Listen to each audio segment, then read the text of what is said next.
Hi, I'm Chris Parker with Command Comfort, and today I'm addressing whether it makes financial sense to try and repair your room air conditioner. First, let's start by defining what a room air conditioner is. When I hear the term room air conditioner, I think of one of these two types of air conditioners: the window or through-the-wall air conditioner, or the standard portable room air conditioner, if you will. Now, this system can be installed, like I said, either through the wall and have it framed in properly, or just stick in through the window. This, of course, will just sit on the floor somewhere, and there's a vent off the back that displaces the hot air out through a window. There should be a kit that comes with it to do that, and you can set it up yourself. Problem is, when they break down, you don't typically repair them. However, if it's relatively new, maybe less than 5 years old, the problem may be fixable with something simple like a circuit board. And at this point, you might want to find a qualified local handyman to take a look at it.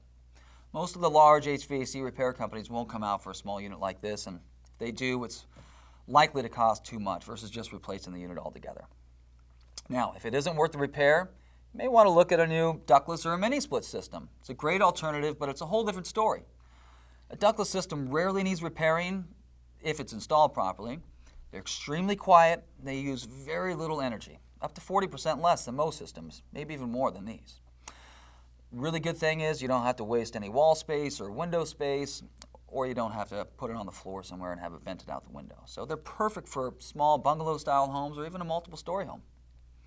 Anyways, I hope this helps. And if you have any questions or you need more information, please, of course, give me a call. Command Comfort. Climate control for life.